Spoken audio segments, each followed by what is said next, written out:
Greetings, fellow star stuff. I'm Quin Quasar. I changed my name, and welcome to Pottermore. I don't know if you know this about me, but I am a hardcore Potterhead. I have read the books a zillion times. I had a Harry Potter themed birthday party. I made a list of every spell, jinx, hex, curse, potion, how to make them, and the wand swishes and incantations and what they did. It was about 300 items long. So here we are at Pottermore. Yes, you can bet that I have done this before. I was even part of Pottermore back before it was just quizzes, when it was like adventures and friends and stuff like that. But it's always fun to retake the quizzes because you can get different results. Partially because the quizzes aren't made in the most dynamic way. Not dynamic. I was thinking of aerodynamic, but that's not the word either. Basically, they're not the most accurate. I've conducted many analyses about the answers, and some of them are just arbitrary, like some of them are just right, left, whatever, you'll see. But I'm gonna do it in order, meaning I will start with the wand ceremony, because you get your wand before you go to Hogwarts. Alrighty, and here we go. I do like the wand quiz. I think this is probably the most accurate of them. To ensure we find the perfect wand for you, it is very important that you answer the following questions honestly. First of all, would you describe yourself as average height, short, or tall? I'm average. And your eyes? Okay, usually my answer has been blue-gray just because that's what I've always assumed, but when I look in the mirror and I've taken pictures and compared them to this and compared them online, lately it seemed more blue-green, so maybe it's blue-green. I might go with that this time just for the sake of having a different outcome. Or maybe even a more accurate one, because blue-green or blue-gray was just what I always assumed, but my eyes are a little bit closer to this a lot of the time. Who knows? The day on which you were born, even or odd? I wish it was odd. I like odd numbers better. Nope, even. Do you most pride yourself on your kindness? That's always good. Optimism. Ooh, I like that one. Determination. I'm not the best at being not determined. Resilience. That's a good one. Getting right back up on your feet. Imagination. That is a contender. Intelligence. Up there, I guess. And originality.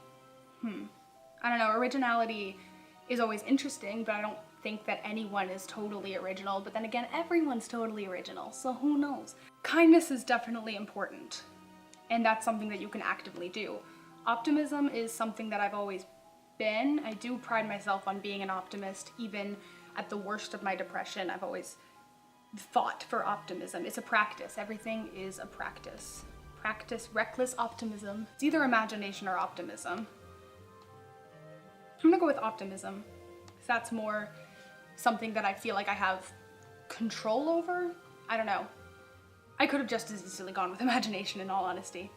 Traveling alone down a deserted road, you reach a crossroads. Do you continue left towards the sea, ahead towards the forest, or right towards the castle? Ooh.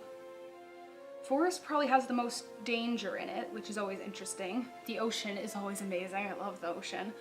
And the castle is probably also very dangerous, but you have no idea if they're hostile people. You could get taken captive. Would be interesting though, would make for a good adventure. But in all honesty, in this real situation, I'd probably be like, ooh, ocean, and go right to the sea. Or left to the sea, but I meant right as in directly. Do you most fear fire, darkness, isolation, small spaces, or heights? Not fire. Darkness can be scary. So that one's definitely a possibility. Isolation is definitely a scary thing.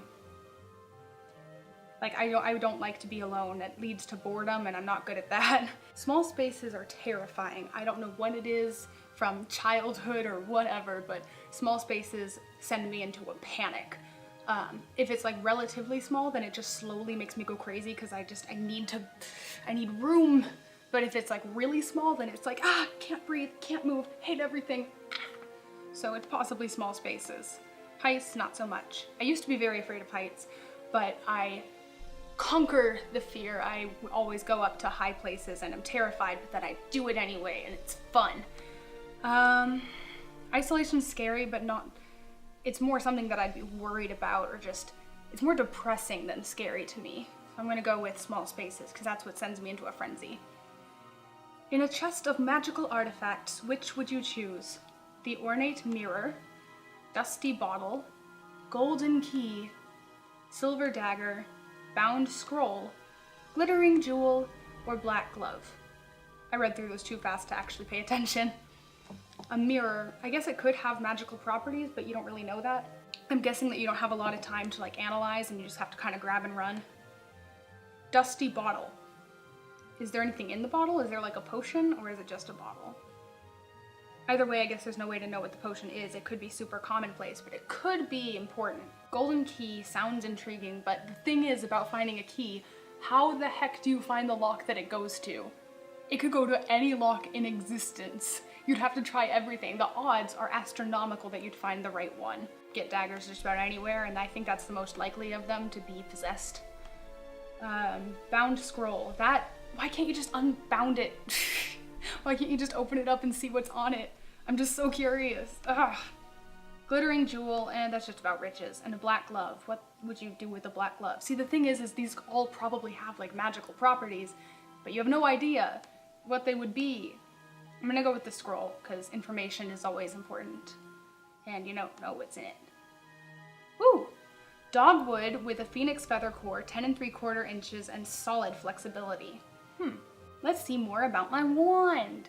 I think I remember dogwood and pear being ones that I like, that I get a lot. Or no, pear is the one I get most. It's always pear, beech, and then I think dogwood has happened before, but I don't know. I like that I got phoenix feather core, because I like phoenix and I like dragon.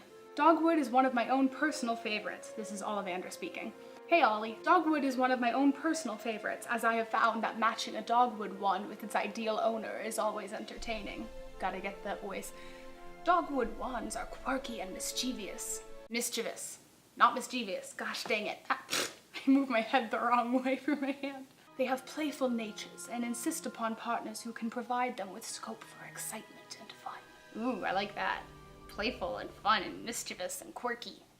It would be quite wrong, however, to deduce from this that dogwood wands are not capable of serious magic when called upon to do so.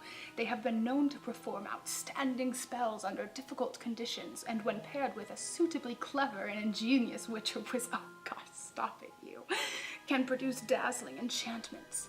An interesting foible of many dogwood wands is that they refuse to perform non-verbal spells and are often rather noisy.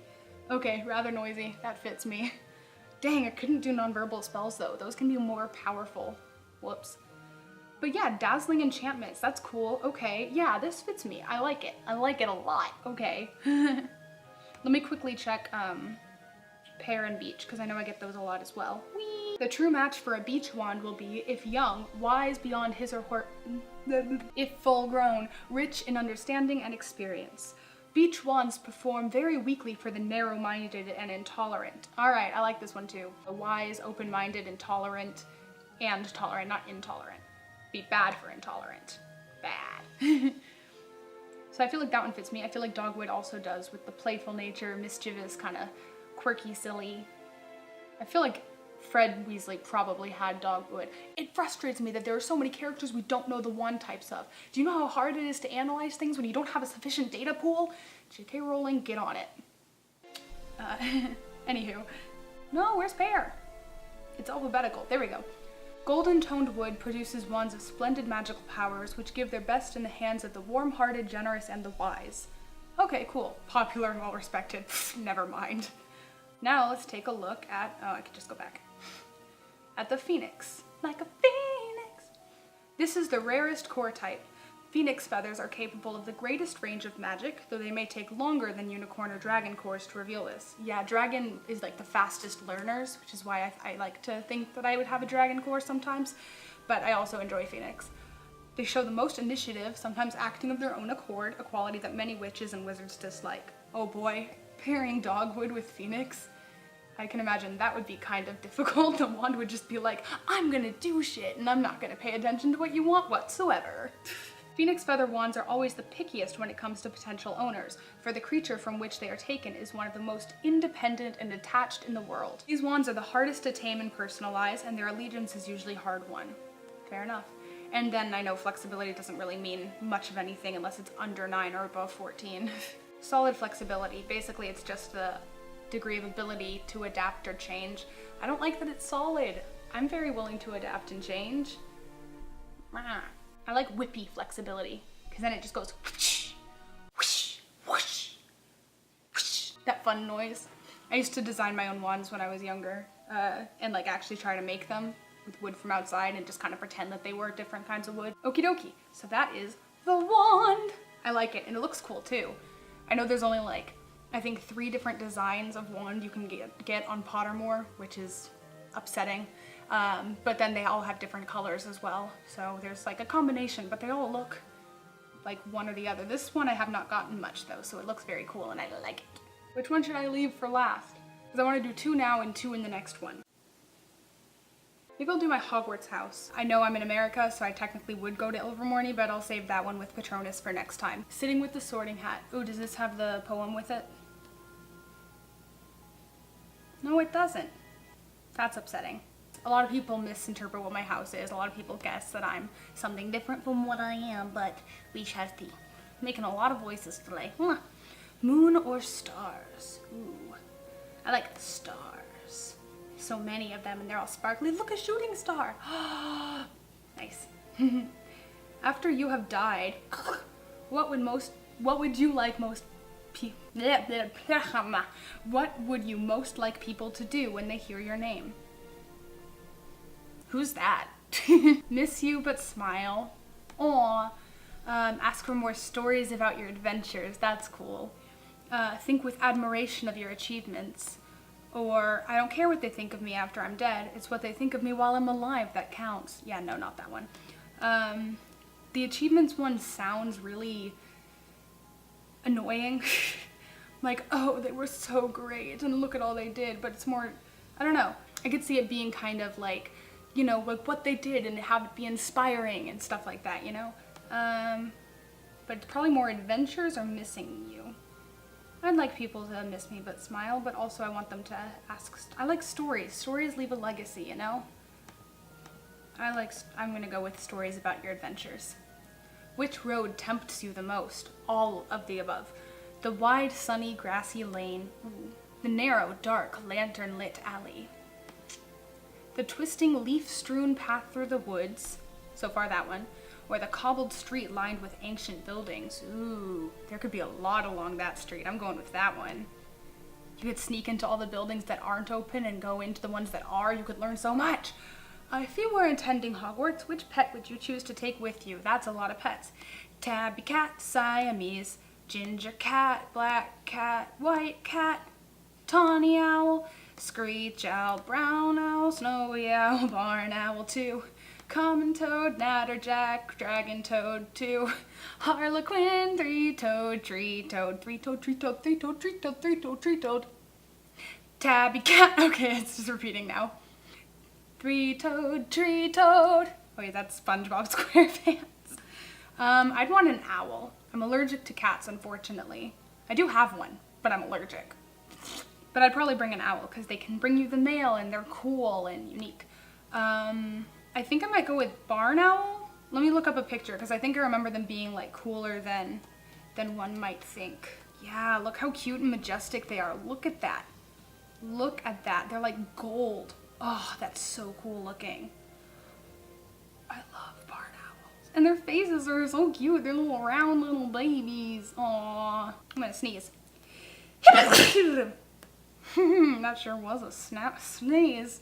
Sure was a sound I made there, huh? Okay, barn owl. 4 boxes are placed before you. Which would you try and open? The small tortoiseshell box embellished with gold, inside which some small creature seems to be squeaking. Little creature. The gleaming jet black box with a silver lock and key, marked with a mysterious rune that you know to be the mark of Merlin. Ooh. My dog's name was Merlin. The ornate golden casket standing on clawed feet, whose inscription warns that both secret knowledge and unbearable temptation lie within. Or the small pewter box, unassuming and plain, with a scratched message upon it that reads, I open only for the worthy. Ooh, I want to know if I'm worthy. Another issue with this is that you can tell what each is supposed to be. Like, this is obviously Hufflepuff. That's supposed to be Slytherin. That's supposed to be Ravenclaw, and that's supposed to be Gryffindor. But the issue here is, for me at least, Ravenclaw would not pick this. It does not seem, well, I mean, I guess some would. like Helena Ravenclaw definitely would. But I don't feel like it's very intelligent to take something that says unbearable temptation, meaning you literally couldn't bear it, which usually is a temptation for a bad thing, so I would want to avoid that one. And this seems like a smart choice, even though it's clearly a Slytherin. Not that Slytherins aren't smart, they are. But you know, it's got the it has the mark of Merlin, one of the greatest wizards of all time. Like, how are you not gonna pick that one? Which of the following would you most like to study? All of the above, I'm certain. Centaurs, goblins, merpeople, ghosts, vampires, werewolves, trolls. Probably not trolls. Werewolves, proximity to that I'd be afraid of. I wouldn't want to risk getting bit.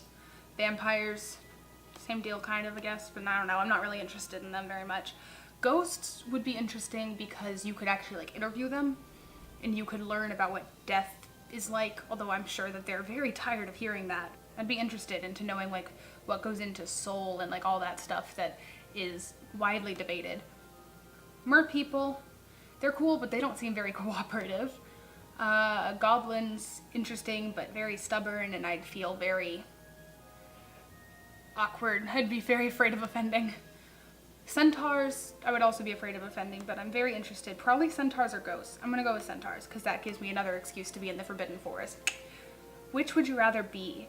Envied, imitated, trusted, praised, liked, or feared? I mean, I'd love to be praised, but I mean, that's not the most important thing. I'd probably rather be liked. If you're liked, you're gonna also be praised, probably, right? Like, that's a thing that's gonna happen. But I don't know.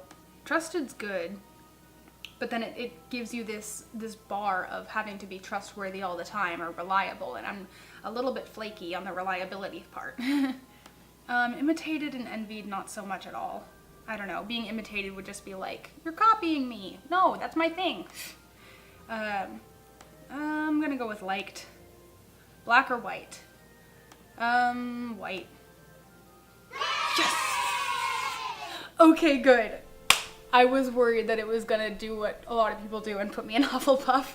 Nothing wrong with Hufflepuff. I love them. I just don't fit. I fit the stereotype, but the qualifications of Hufflepuff are like loyal, which I am. Loyal and friendly I fit, but hardworking, unafraid of toil, patient.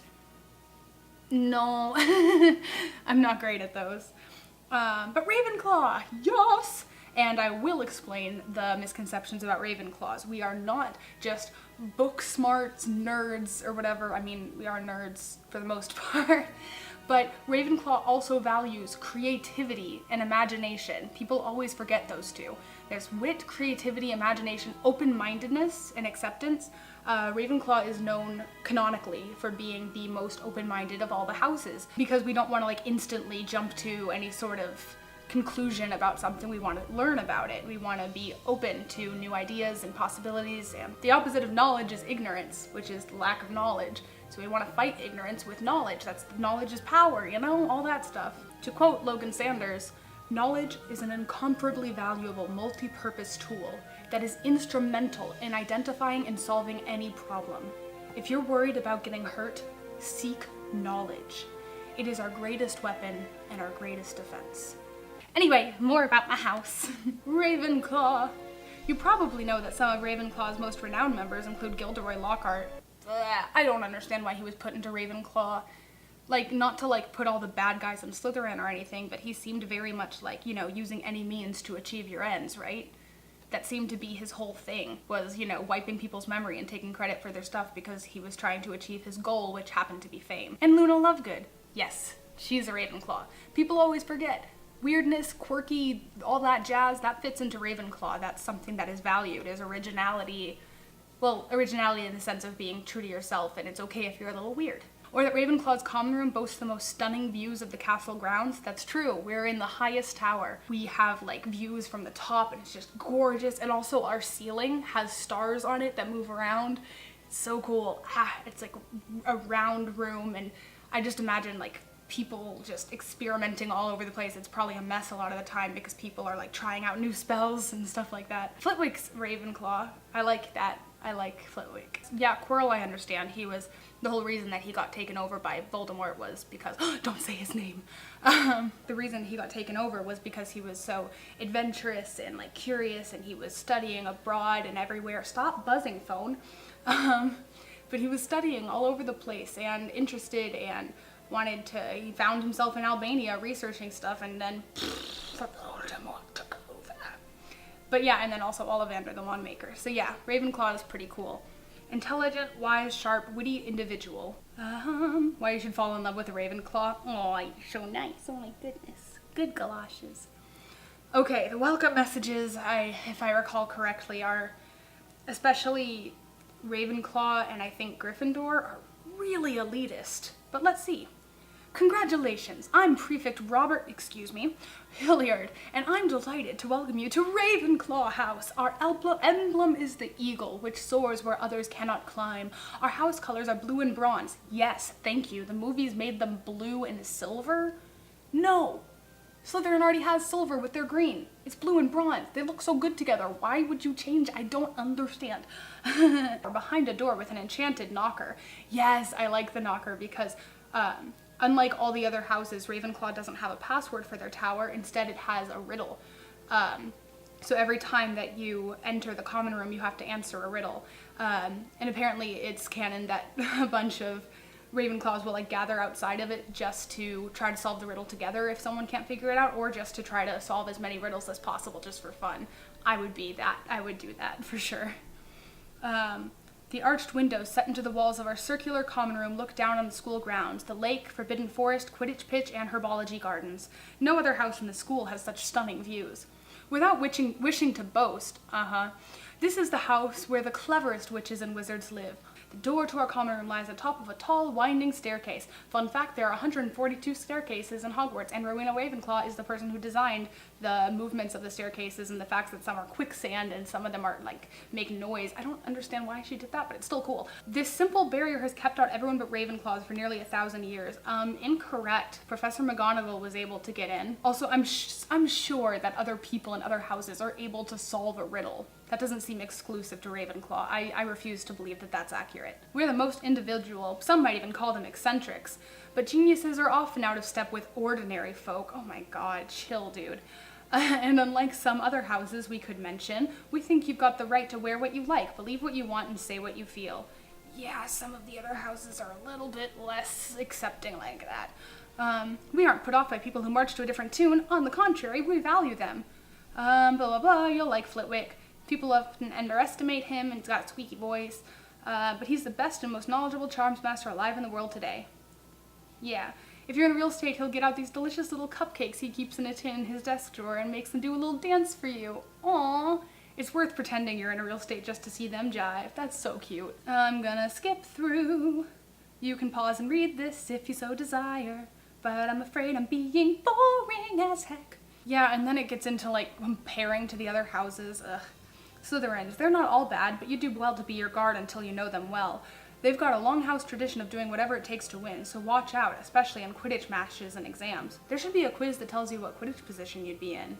I feel like I'd either be a keeper or possibly a beater. I was good at softball. No, I didn't do softball, I did baseball. And then they told me I had to do softball because I was a girl. And I was like, no, I'm gonna do baseball or nothing. And then they kicked me off the team.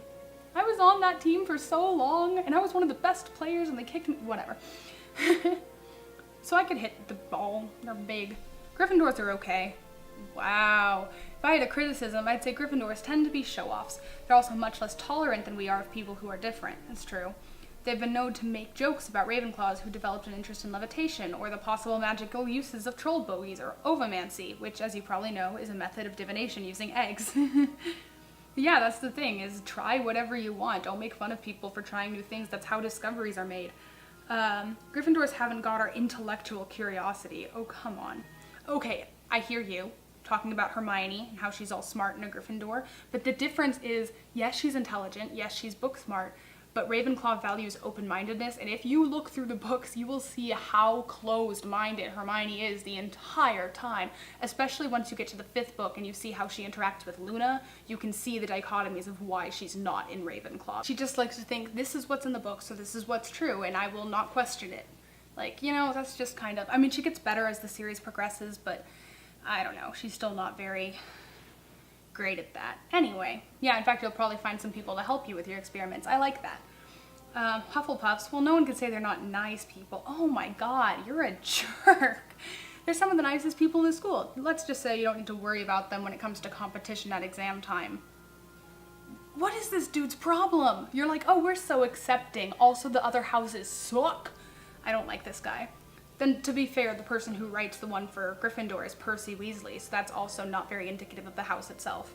And once again, well done on becoming a member of the cleverest, quirkiest, and most interesting house at Hogwarts.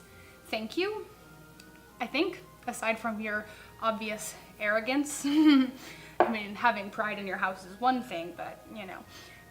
Anyway, I'm very happy about being in Ravenclaw because I do value intelligence and creativity and knowledge and dispelling ignorance and being yourself and a little bit eccentric sometimes. But you know, yay! I like it. It is accurate. I actually wrote a full-on essay when I was 11, so that when I got my Hogwarts letter, when I got to the, because I thought that was actually going to happen. I was very caught up in my own imaginary worlds as a kid. Scratch that as a kid part. So I wrote an essay that I would plan to read out loud to the Sorting Hat explaining why I belonged in Gryffindor, which, no, you don't. You're not a Gryffindor. I'm sorry, sweetie. But all in all, Ravenclaw is absolutely where I belong, and I'm so happy I get to be friends with Luna and all that jazz. Another fun fact about Ravenclaws is that we are the house that wins the House Cup the least often. I know, surprising, right? It's not.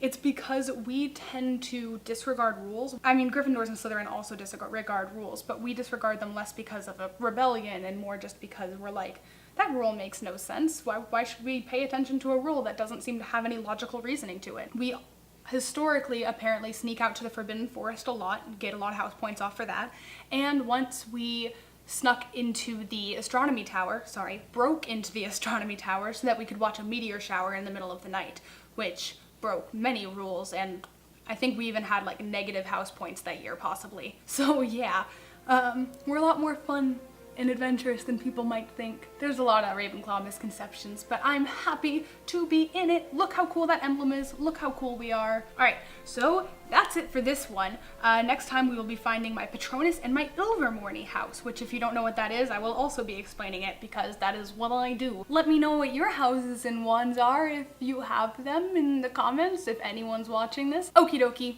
Peace out, Earthlings.